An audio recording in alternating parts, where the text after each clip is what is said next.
Je m'appelle Hélène, j'ai 45 ans, et depuis 22 ans. J'enseigne en classe de CE2 dans une école primaire à Versailles. J'aime l'odeur des crayons de couleur et la façon dont les petites mains cherchent la mienne. Quand un enfant a besoin d'être rassuré. Ma vie a toujours été stable. Construite sur des rituels qui m'apportaient du réconfort, préparer mes leçons. Le dimanche soir, prendre un café frais en salle des maîtres et rentrer dans notre maison calme de l'avenue des Tilleuls. Mon mari, David, a 48 ans. C'est un ingénieur en génie civil qui conçoit des ponts et des tours destinés à nous survivre. Il a des mains fortes et une manière si douce d'écouter que je suis tombée amoureuse de lui dès notre rencontre. Nous sommes mariés depuis 14 ans. Nous n'avons pas d'enfants, un choix fait ensemble après des années d'essai. Infructueux, suivi d'une douce acceptation que notre famille serait composée de nous deux. Certains nous plaignaient, mais nous, jamais. David disait, nous. Nous avons l'un l'autre, et c'est déjà bien assez, et je le croyais de tout mon cœur. Notre mariage était de ceux que les gens évoquaient avec envie. David n'élevait jamais la voix. Il se souvenait de nos anniversaires sans aide-mémoire. Et glissait des petits mots dans mon sac à déjeuner les jours difficiles. Accompagné de dessins maladroits de maîtresses entourées de cœurs. Le week-end, nous parcourions les sentiers de la forêt de Rambouillet où lisions côte à côte. Sur la terrasse, son bras négligemment posé sur mon épaule. Nous avions traversé les tempêtes habituelles, la longue maladie de sa mère, le décès de mon père. Les soucis financiers quand le secteur du bâtiment tournait au ralenti, mais nous en ressortions toujours plus soudés. Puis, il y a 3 mois, tout a basculé. David se plaignait de douleurs thoraciques, les mettant sur le compte du stress. Un mardi soir, il s'est effondré dans le garage alors qu'il déchargeait ses outils. Le trajet en ambulance reste un flou de gyrophare et ma propre voix répétant en boucle, « S'il te plaît, reste avec moi ». Le diagnostic était sévère, une pathologie coronarienne grave. Un pontage aorto-coronarien en urgence a été programmé. Je n'ai quasiment pas dormi durant son hospitalisation. J'étais assise à ses côtés, lui tenant la main, observant le rythme régulier des moniteurs. Les infirmières allaient et venaient. J'apportais ses livres préférés et je diffusais de la musique douce sur mon téléphone. Dans le calme des heures creuses, les souvenirs ont reflué. Je me suis rappelé notre rencontre, il y a 14 ans, lors d'un gala de charité pour les pompiers. J'y étais en tant que représentante des enseignants, et David était venu parce que son meilleur ami d'université était capitaine de caserne. Il se tenait là, droit dans son costume sombre, le sourire chaleureux mais réservé. Nous avons parlé de littérature et de vieilles demeures. À la fin de la soirée, il m'a demandé mon numéro avec cette confiance tranquille qui deviendrait sa marque de fabrique. 6 mois plus tard, nous nous marions lors d'une petite cérémonie dans un jardin. Pas d'extravagance, juste nous, nos amis les plus proches et la promesse de toujours nous choisir. Il a toujours été bienveillant. Quand les parents de mes élèves rencontraient des difficultés, David faisait discrètement des dons de fournitures pour ma classe. Quand je pleurais après une conférence parents-professeurs éprouvante, il écoutait sans essayer de tout résoudre immédiatement. Il préparait le dîner lors de mes soirées tardives. Il ne s'est jamais plaint quand je ramenais des animaux abandonnés ou que je m'investissais dans des projets scolaires supplémentaires. Notre vie ensemble semblait sûre, prévisible dans le meilleur sens du terme. Mais quelque chose a commencé à changer dans les mois précédant son opération. Cela a commencé par des détails que j'ai voulu ignorer, une facture d'hôtel dans la poche de sa veste pour une nuit où il prétendait avoir travaillé tard au bureau, des appels étranges qu'il prenait dehors, à voix basse. Puis il y a eu ces disparitions. Toujours à la même date chaque mois, parfois sur 2 jours. Il m'embrassait sur le front et disait simplement, « J'ai quelque chose à gérer. Je rentre bientôt. » Sans plus d'explication. Quand j'insistais, il m'offrait ce sourire rassurant. Et changeait de sujet.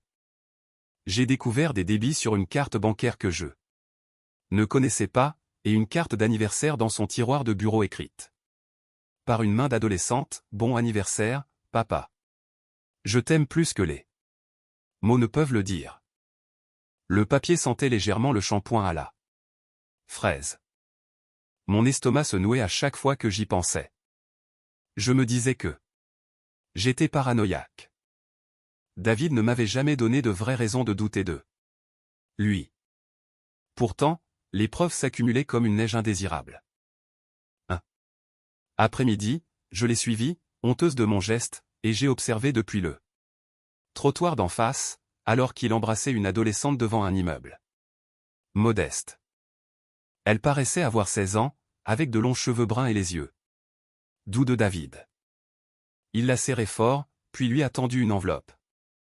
Elle l'a appelé par un mot que je n'ai pas bien entendu, mais la forme de sa bouche ne laissait aucun doute, papa. Mon monde s'est fissuré ce jour-là. Pourtant, son opération approchait. J'ai enfoui mes soupçons au plus profond de moi. Je me suis concentré uniquement sur le fait de le maintenir en vie. Je lui ai tenu là. Main avant le bloc, j'ai murmuré nos vieilles blagues, je lui ai dit combien je l'aimais. Quand ils l'ont emmené, j'ai prié comme je ne l'avais plus fait depuis l'enfance. L'opération a été un succès. David est rentré plus mince, plus pâle, mais respirant par lui-même. Les médecins disaient que la convalescence serait longue, mais qu'il avait eu de la chance. Nous avions eu de la chance. 2 jours après son retour, alors que je pliais du linge dans la chambre, j'ai entendu sa voix en bas, « Hélène, tu peux venir dans la cuisine ?» Son ton était grave. Une lourdeur pesait dans l'air. Je suis descendu lentement, le cœur battant à tout rompre. L'homme que j'aimais se tenait près du comptoir. Encore en peignoir, me regardant avec une expression que je ne lui avais jamais vue, un mélange de peur et de soulagement. « Il faut qu'on parle » a-t-il dit. Doucement. Je me suis assise à table, les mains tremblantes sur mes genoux. Toutes les preuves que j'avais accumulées ont défilé dans mon esprit, l'hôtel, la fille, les virements, les disparitions annuelles. Je me suis préparé à la confession qui, je le pensais, marquerait la fin de tout. Au lieu de cela, David m'a regardé pendant une éternité, comme s'il voulait graver mon visage dans sa mémoire. J'ai attendu. Le souffle court. L'horloge de la cuisine rythmait le silence. Dehors, les oiseaux chantaient comme si le monde n'avait pas basculé. David a tendu la main sur la table sans toutefois effleurer la mienne, comme s'il craignait que je ne me rétracte. À cet instant, tous les doutes que j'avais refoulés sont revenus en force. Le mariage que je pensais parfait ressemblait soudain à un beau mensonge que je m'étais raconté pendant 14 ans. Pourtant, alors même que la douleur fleurissait dans ma poitrine, l'amour pour cet homme, celui qui m'avait épaulé dans chaque épreuve, refusait de s'éteindre. J'avais besoin de réponses. J'avais besoin de la vérité, peu importe le prix. Les semaines précédant l'opération de David avaient été un supplice. Je repassais chaque moment étrange comme une pellicule rayée. La nuit, alors qu'il dormait sur son lit d'hôpital, j'étais assise sur la chaise en plastique inconfortable.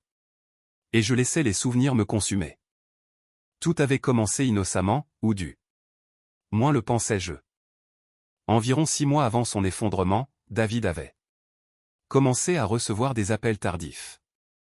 Il s'éclipsait dans le jardin en parlant à voix basse. Quand je demandais qui c'était, il répondait, le travail, un projet complexe avec des délais serrés. Je voulais le croire. Il avait toujours été dévoué à son métier. Mais les ingénieurs ne reçoivent pas d'appel. À minuit de numéro masqué. Puis vint la facture d'hôtel, trouvée lors d'une lessive. L'hôtel Regency à 50 km, pour une nuit. Il m'avait dit qu'il était à un congrès en ville. Quand je l'ai évoqué par hasard, il a hésité une seconde. Trop avant de dire que le cabinet avait changé de lieu à la dernière minute. Ses yeux ne croisaient pas les miens. C'était la première fissure.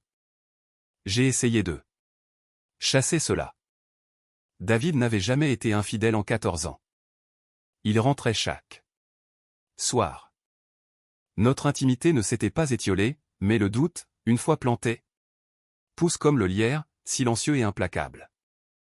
Un après-midi d'octobre, je l'ai vu avec elle. David avait dit qu'il rencontrait un client à l'autre bout de la ville. La curiosité et une peur grandissante m'ont poussé à passer par l'adresse qu'il avait mentionnée. Au lieu d'un immeuble de bureaux, j'ai garé ma voiture dans une rue résidentielle calme. Il était là, mon mari, debout sur le trottoir avec une fille qui ne devait pas avoir plus de 16 ans. Elle avait de longs cheveux bruns raides et portait un sac à dos. David l'a serré dans ses bras, de cette façon dont un père étreint sa fille après une longue absence. Il lui a remis un petit sac à dos. Elle l'a regardé avec une telle affection que mon estomac s'est retourné. Je ne pouvais pas entendre leurs paroles, mais j'ai vu le mouvement de ses lèvres. C'était indubitable, papa.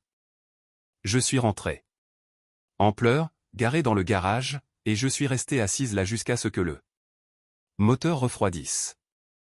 Quand David est rentré ce soir-là, il agissait tout à fait normalement. Il a demandé comment s'était passée ma journée, a aidé à préparer le dîner et, plus tard, m'a serré contre lui devant la télévision.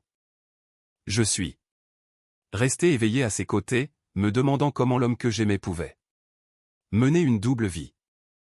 La carte d'anniversaire a été le coup de grâce. Alors que David était à une visite de contrôle, j'ai fouillé son bureau, chose que je n'avais jamais faite. Caché dans un vieil agenda, il y avait une carte avec des ballons colorés. À l'intérieur, d'une écriture soignée, bon 16e anniversaire, papa. Merci pour tout ce que tu fais pour moi. Je ne sais pas où je serais sans toi. Je t'aime pour toujours, ta fille. Pas de nom de famille. Juste ce mot dévastateur, papa. Des virements bancaires apparaissaient sur nos relevés de compte joints. Des montants réguliers vers un compte que je ne reconnaissais pas. Pas de grosses sommes, mais assez pour couvrir un loyer, des courses, des fournitures scolaires, comme une horlogerie. Et puis, les disparitions. Chaque mois d'octobre, David partait tôt et revenait tard le lendemain, parfois avec une légère odeur de fumée ou de fleurs sur ses vêtements. Il n'a jamais expliqué. Quand je posais la question directement, il disait, c'est quelque chose de mon passé que je dois gérer seul. Sa voix était douce mais ferme, un mur que je ne pouvais escalader. Je me suis confié à ma meilleure amie Sarah, un après-midi de pluie autour d'un café. Nous étions amis depuis la fac. Elle a écouté sans juger alors que je déversais mes soupçons. Hélène, ça ne semble pas bon, a-t-elle admis en me serrant la main. Mais David, il t'adore. Attends après l'opération. Il n'est pas assez fort pour cette conversation maintenant.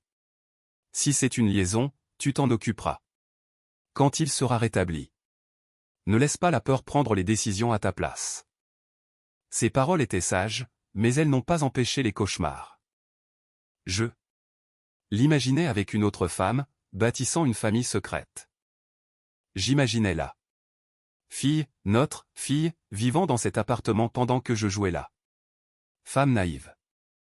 La douleur était physique, une lancinante douleur derrière les côtes. Durant son hospitalisation, j'ai tout refoulé.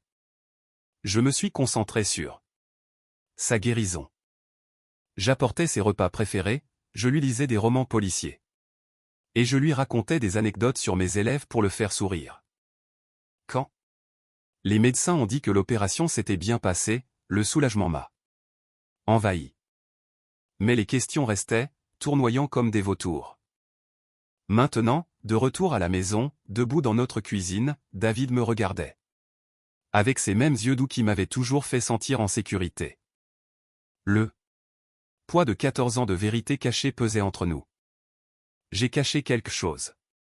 Depuis 14 ans, a-t-il répété doucement. Mon esprit s'emballait.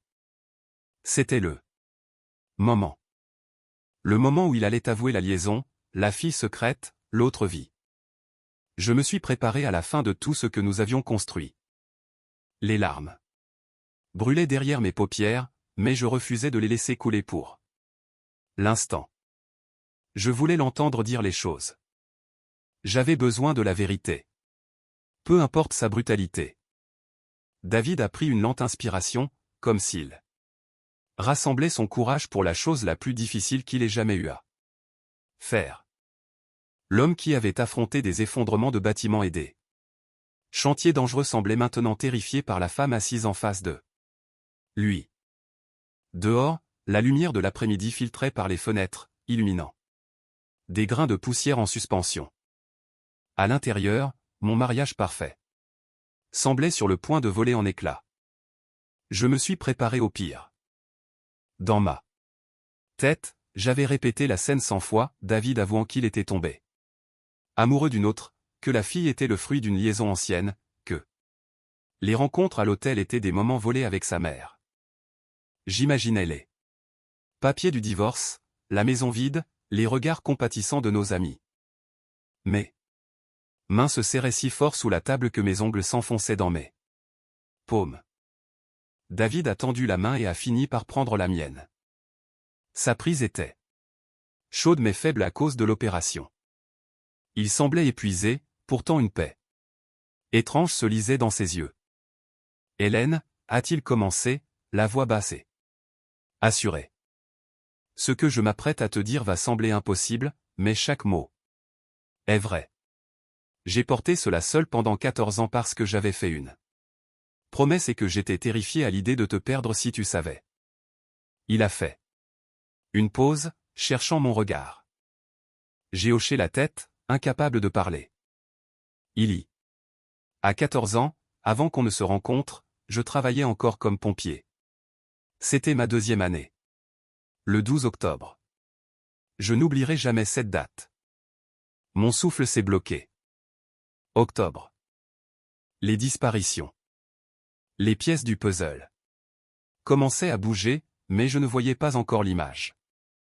Nous avons été appelés pour un incendie dans un vieux quartier près de la rivière. C'était grave, totalement embrasé à notre arrivée. Une famille, le père, la mère et leur fille de 8 ans. Les parents étaient piégés au 2e étage. Je faisais partie de l'équipe qui est entrée.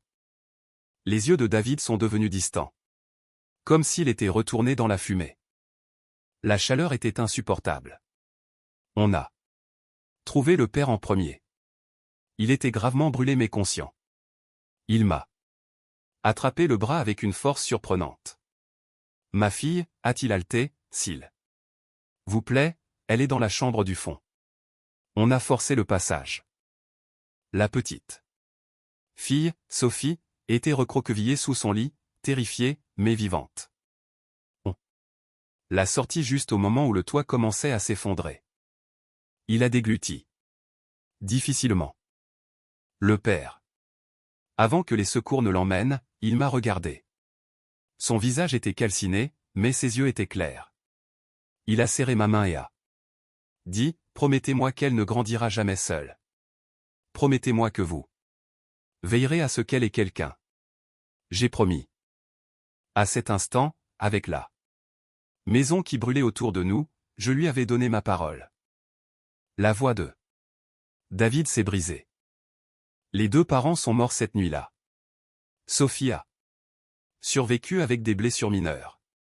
Elle n'avait plus aucune famille, pas de grands-parents, pas d'oncle ni de tante. L'aide sociale à l'enfance l'a placée dans le système. J'ai essayé de l'adopter, mais en tant que pompier célibataire. Avec un métier à risque, ils m'ont refusé. Je n'avais pas la stabilité requise. Je le fixais, la cuisine semblait se dissoudre. Ce n'était pas la confession à laquelle je m'attendais. pas de maîtresse, pas d'enfant secret. Alors? Qu'as-tu fait? Ai-je murmuré. J'ai tenu ma promesse de la seule façon possible. Je suis resté dans sa vie sans qu'elle sache qui j'étais au début.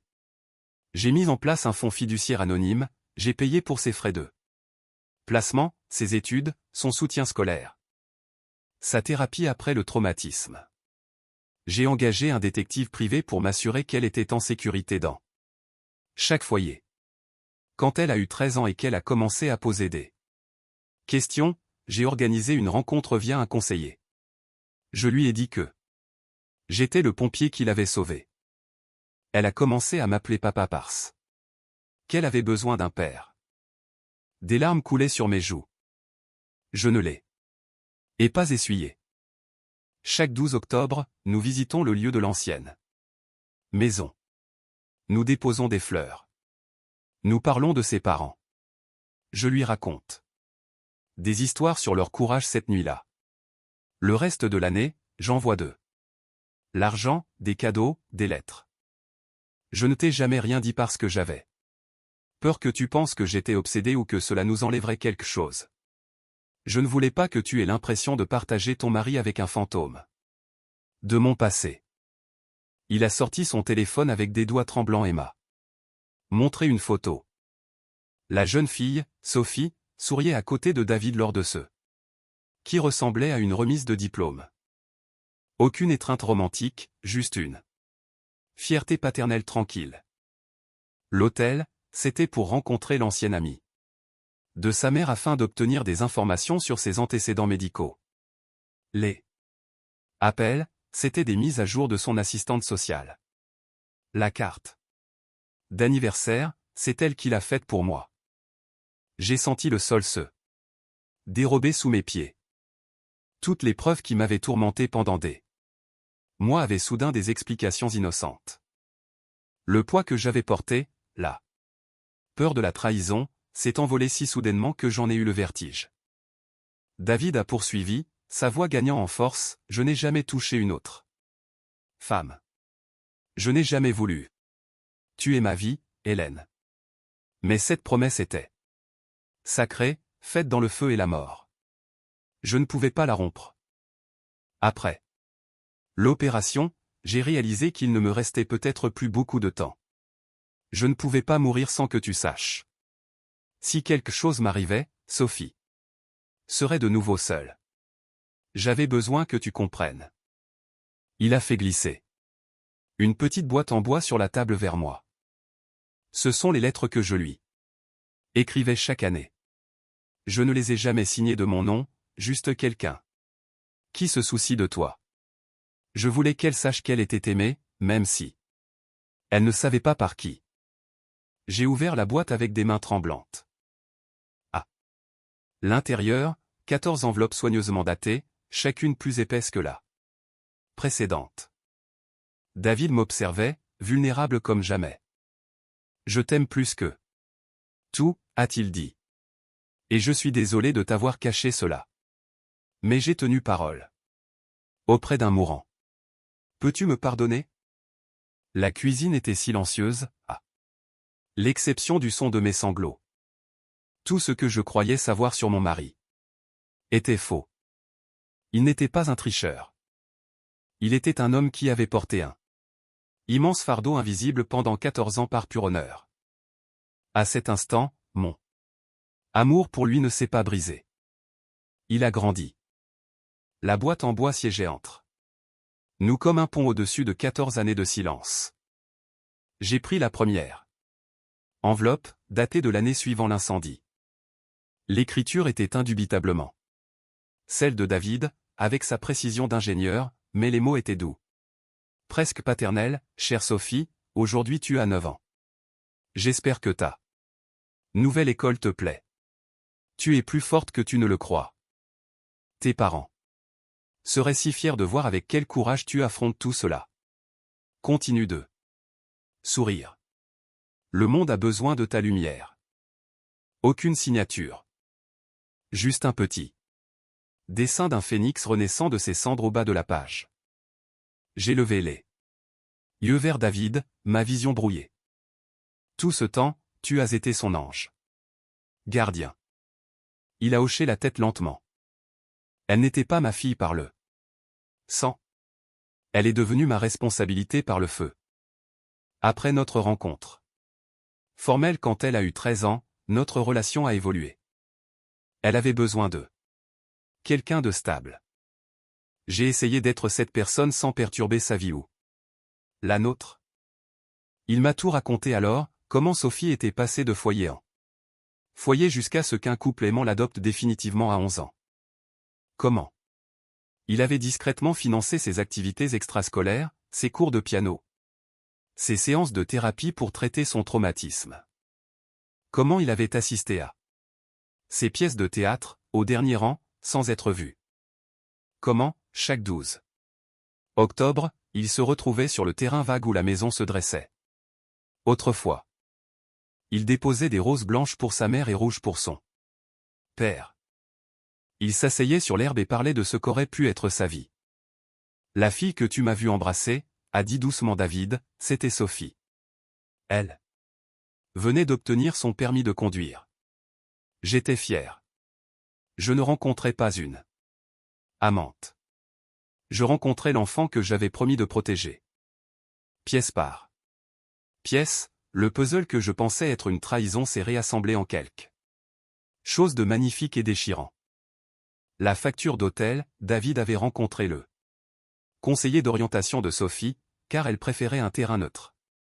Les virements, des dépôts sur un livret d'épargne-études. Les appels mystérieux. Sophie elle-même ou des mises à jour de l'assistante sociale qu'il payait pour assurer son bien-être. Même la carte d'anniversaire avait désormais un sens. Sophie voulait offrir quelque chose de personnel à l'homme devenu son ancrage. Je me suis sentie idiote, honteuse, et par-dessus tout, reconnaissante. Idiote d'avoir supposé le pire, honteuse d'avoir douté de l'homme qui ne m'avait montré que de l'amour, et reconnaissante que le mariage que je croyais fini fut en réalité plus profond que je n'aurais jamais osé l'imaginer. Pourquoi ne me l'as-tu pas dit plus tôt, ai-je demandé la voix nouée. David a soupiré. Au début, je ne voulais pas te peser avec cela. Nous étions jeunes mariés, on bâtissait notre vie. Puis les années ont passé et c'est devenu ce secret que je ne savais plus comment partager sans passer pour quelqu'un qui a une famille cachée. Je voyais à quel point tu étais heureuse ainsi. J'avais peur que cela change les choses, que tu te sentes relégué au second plan, ou que cela nous force à prendre un enfant alors que nous avions choisi de ne pas en avoir. Je l'ai porté seul parce que je t'aime trop pour risquer de te blesser. Les larmes coulaient librement maintenant. Je me suis levé et j'ai fait le tour de la table pour m'asseoir sur ses genoux, en faisant attention à sa poitrine en convalescence. Il a enroulé ses bras autour de moi et, pour la première fois depuis des mois, l'étreinte était totalement sincère. Nous avons parlé pendant des heures cet après-midi-là. Il m'a montré d'autres photos de Sophie à sa remise de diplôme, souriante dans sa toge. Sophie faisant du bénévolat dans un refuge pour animaux. Sophie apprenant à conduire avec David sur le siège passager, tous deux riant de ses arrêts saccadés. C'est une jeune femme. Incroyable, a-t-il dit. Elle veut devenir infirmière pédiatrique. Elle dit qu'elle veut aider les enfants de la manière dont personne n'a pu vraiment m'aider après l'incendie. Alors que le soleil déclinait, baignant notre cuisine d'une lumière dorée, j'ai réalisé combien de fois j'avais failli le confronter, combien j'avais été près de briser notre mariage à cause de malentendus. Le soulagement était profond, tout comme cette nouvelle compréhension de mon mari. C'était bien l'homme que j'avais épousé, pas parfait, mais profondément bon. Ce soir-là, David s'est reposé sur le canapé pendant que je préparais une soupe. Mon esprit revenait sans cesse à Sophie. La fille que j'avais vue comme une menace était en réalité un témoignage vivant de la noblesse de David. Je ne la voyais plus comme l'autre. Je la voyais comme quelqu'un qui avait survécu à l'enfer et qui était restée bienveillante. Avant De dormir, j'ai ouvert une autre lettre de la boîte, celle d'il y a 2 ans. Chère Sophie, la vie te mettra à terre. Elle l'a fait pour moi maintes fois. Mais tu te relèves. Tu aides les autres. Tu honores tes parents en vivant. Pleinement. Je suis toujours là, même si tu ne me vois pas tous les jours. J'ai fermé la lettre et je l'ai serrée contre ma poitrine. David m'observait. Depuis l'encadrement de la porte, un sourire tendre aux lèvres. Tu n'es pas obligé de me partager, a-t-il murmuré. Mais si tu veux la rencontrer, elle sait qui tu es. Elle a toujours voulu remercier la femme qui me rend heureux. J'ai hoché la tête, submergé. Le mariage que je pensais parfait avait été encore meilleur que ce que je savais. Construit non seulement sur l'amour, mais sur une compassion tranquille et inébranlable qui s'étendait bien au-delà de notre foyer. Les jours suivant la confession de David se sont écoulés dans une douce torpeur. Il se reposait comme ordonné par les médecins, tandis que je redécouvrais notre maison avec un regard neuf. Les secrets, qui ressemblaient autrefois à des ombres, étaient maintenant une lumière révélant des profondeurs chez mon mari que je n'avais jamais pleinement perçu.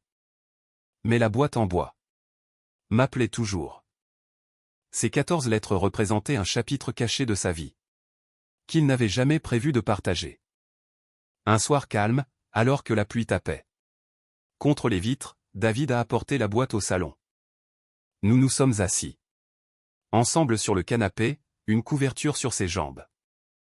Ses cicatrices d'opération étaient encore sensibles, rappel physique de notre proximité avec la perte de tout. J'ai écrit cela en pensant ne jamais les montrer à personne. A-t-il dit, surtout pas à toi. Après l'opération, quand l'anesthésie s'est dissipée, je me suis réveillé terrifié. Et si je ne m'en sortais pas? Qui continuerait à veiller sur Sophie? Qui tiendrait la promesse? Il a ouvert la boîte et m'a tendu la lettre la plus récente, écrite quelques semaines avant son accident cardiaque. J'ai déplié le papier avec précaution. L'écriture de David remplissait la page de chaleur. Chère Sophie, tu as 17 ans maintenant. Presque une adulte.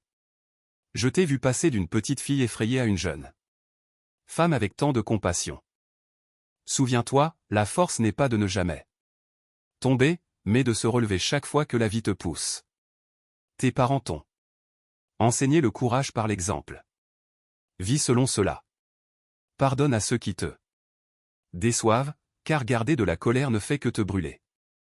Sois bienveillante. Surtout avec ceux qui semblent en avoir le moins besoin. Étudie dur, mais n'oublie pas de rire.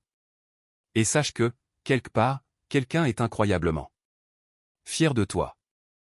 Les larmes brouillaient les mots. Chaque lettre était ainsi, des conseils doux et des leçons enveloppées d'amour. J'en ai lu une autre, écrite quand Sophie avait 12 ans, chère Sophie, l'école peut être dure. Les enfants peuvent être cruels, mais tu n'es pas définie par ce qui t'est arrivé. Tu es définie par ce que tu choisis de devenir. Apprends tout ce que tu peux. Aide-les autres quand tu le peux. Et dans les jours sombres, souviens-toi des pompiers qui ont couru dans le feu pour toi. Il y a une bonté dans ce monde pour laquelle il vaut la peine de se battre. David est resté assis tranquillement alors que j'en lisais plusieurs autres. Certaines étaient courtes, d'autres plus longues. L'une incluait une fleur sauvage séchée. Une autre contenait une citation d'un livre dont ils avaient discuté. Toutes se terminaient par la même assurance. Tranquille, elle n'était pas seule. Je ne les ai jamais signées, a-t-il expliqué. Je ne voulais pas qu'elle se sente obligée. Je voulais qu'elle se sente aimée inconditionnellement, comme un parent le devrait. Je pleurais ouvertement maintenant, appuyé contre son épaule. Tu lui as donné un père. Quand le monde lui a pris le sien.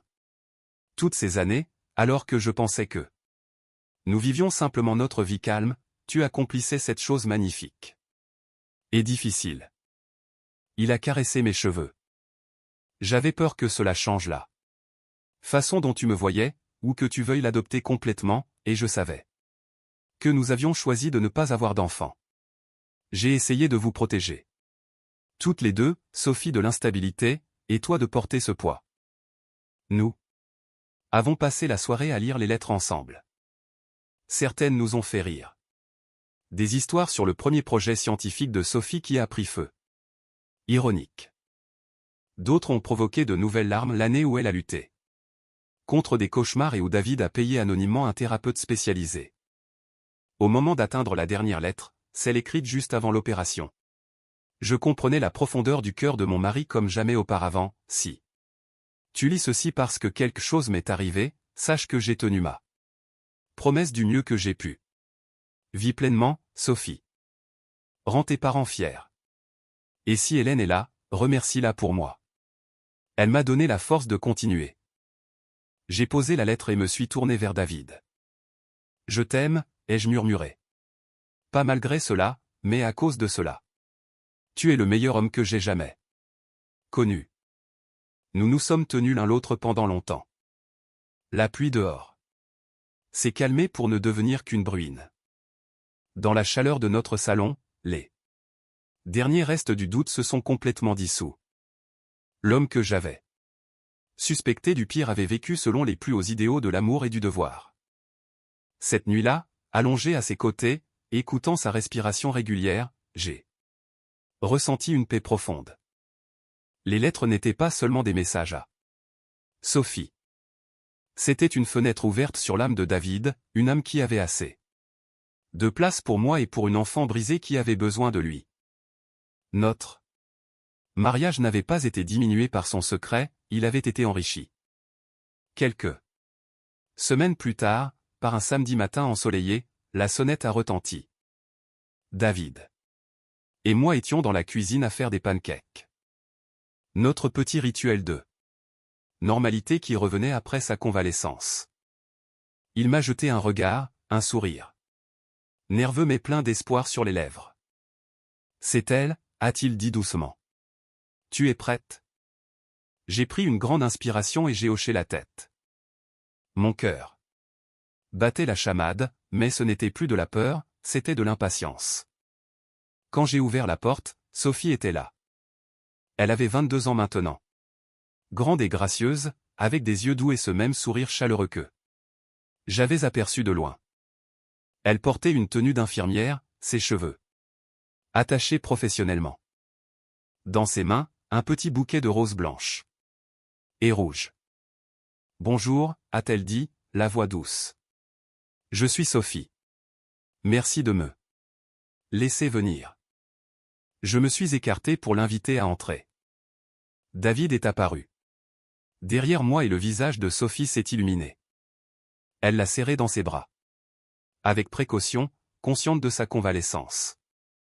Tu es la raison pour laquelle j'ai survécu, lui a-t-elle dit, la voix chargée d'émotion. Pas seulement cette nuit-là, mais chaque jour depuis. Les yeux de David brillaient. Tu as fait le plus dur, gamine. Je suis juste heureux de te voir épanouie. Puis Sophie s'est tournée vers moi. Pendant un instant, nous nous sommes simplement regardés. La femme et la jeune fille qui, sans le savoir, faisaient partie de notre mariage depuis si longtemps. Merci, a-t-elle dit, de le partager avec moi. Je sais que ce n'était pas facile quand vous ne compreniez pas. Je l'ai attirée dans mes bras. C'était notre première étreinte, mais elle semblait naturelle, comme pour boucler une boucle. Je suis désolé qu'il m'ait fallu si longtemps pour te connaître, ai-je murmuré. Tu es la bienvenue ici. Toujours. Nous avons passé l'après-midi ensemble. Sophie a raconté des histoires de sa vie. Ses années de fac, les défis de l'école d'infirmière, les enfants dont elle s'occupait en pédiatrie qui lui rappelaient sa version plus jeune. Elle voulait se spécialiser dans les soins au traumatisme pour enfants. Je veux être là. Quand ils ont peur, a-t-elle expliqué, comme quelqu'un aurait dû l'être pour moi. David écoutait avec une fierté tranquille. Je les ai observés interagir. Cette affection facile, les blagues privées sur ces terribles leçons de conduite. Et je n'ai ressenti aucune jalousie, seulement de la chaleur. Notre maison, qui avait semblé n'être qu'à nous deux pendant si longtemps, offrait maintenant un espace à cette jeune femme qui était devenue partie intégrante de notre histoire. Elle nous a aidés au jardin, à rire des blagues de David et à complimenter mes récits d'enseignante. Quand elle est partie ce soir-là, elle nous a serrés tous les deux dans ses bras. Je reviendrai bientôt, a-t-elle promis, si ça ne vous dérange pas. C'est plus qu'un plaisir, ai-je dit. Alors que sa voiture s'éloignait, David a glissé son bras autour de ma taille. Nous sommes restés sur la terrasse à regarder le coucher du soleil. Nous n'avons jamais eu d'enfant à nous, a-t-il dit doucement. Mais d'une certaine manière, nous avons aidé à en élever une ensemble. J'ai posé ma tête sur son épaule. Elle va changer des vies, exactement comme tu as changé la sienne. En me couchant ce soir-là, j'ai réalisé quelque chose de profond, les plus grands secrets ne sont pas toujours des trahisons. Parfois, ce sont des promesses trop sacrées pour être rompues. Aimer quelqu'un, c'est aussi faire confiance au fait que tout silence n'est pas un mensonge. David avait porté un poids immense, seul, pendant 14 ans, non par tromperie, mais par honneur. Ce faisant, il n'avait pas seulement respecté le dernier souhait d'un mourant, mais il avait façonné une jeune femme extraordinaire. Notre mariage, que je craignais de voir se fracturer, s'était révélé plus solide que je n'aurais jamais imaginé. Nous n'avons pas d'enfants biologiques. Notre maison avenue des Tillelets.